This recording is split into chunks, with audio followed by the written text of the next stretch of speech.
Bonjour tout le monde. Dans cette vidéo, je vais montrer comment on peut déterminer les éléments cardinaux d'un système centré réduit. Donc, qui remplacera bien sûr de l'entier quelconque. Ce système est caractérisé par bien sûr deux plans principaux et deux foyers. Donc le but ici principal est de déterminer la position des foyers et aussi les plans principaux pour le système centré. Donc pour la détermination du point foyer image F' et du plan principal H', on va considérer le rayon suivant qui est parallèle à l'axe optique qui entre dans le premier système. L'exemple ici c'est la lentille L1. Voilà, donc le rayon qui passe parallèlement à l'axe optique, bien sûr il va s'émerger en passant par le foyer image du système L1.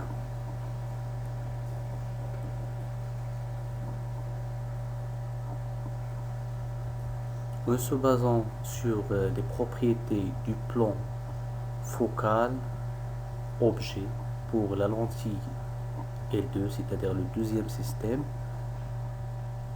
alors l'intersection de ce plan avec ce rayon considéré, il va déterminer le point F de S qui est le point objet secondaire pour le système 2. Alors le rayon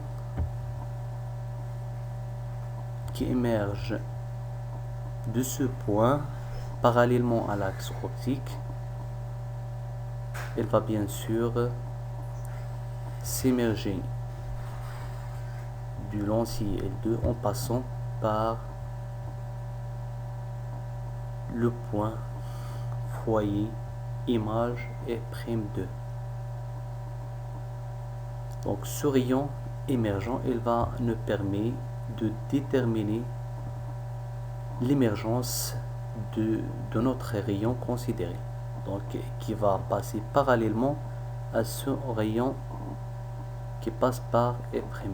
Donc et voilà le rayon qui s'immerge de la lentille L2, c'est-à-dire du système optique S2. Alors l'intersection de ce rayon avec l'axe optique va nous permettre en premier lieu de déterminer le point image du système centré. Pour la détermination du point et du plan principal, on va tracer le prolongement du rayon incident considéré. Donc le prolongement de ce rayon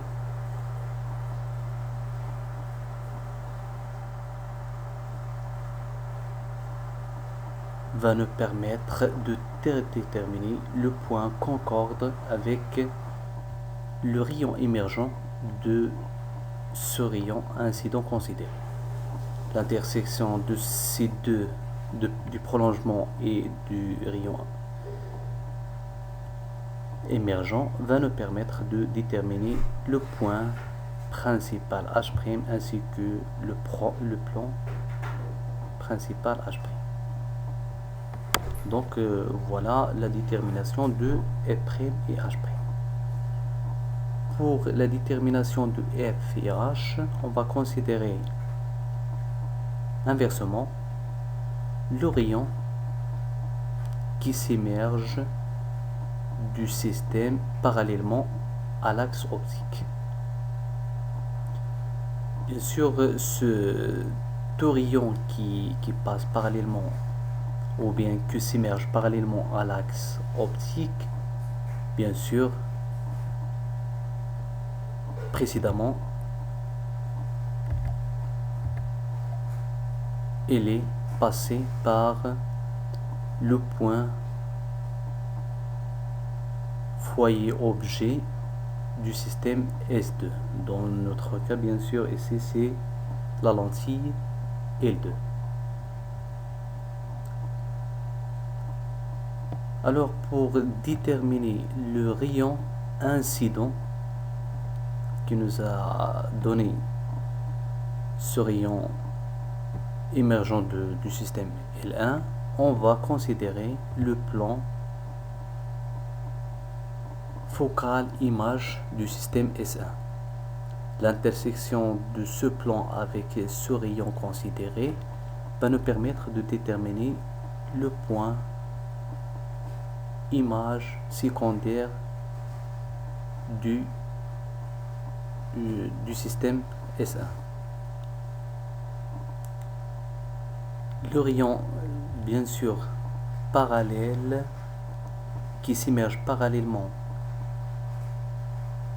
à l'axe optique et qui traverse la lentille L1, bien sûr, précédemment, il est passé par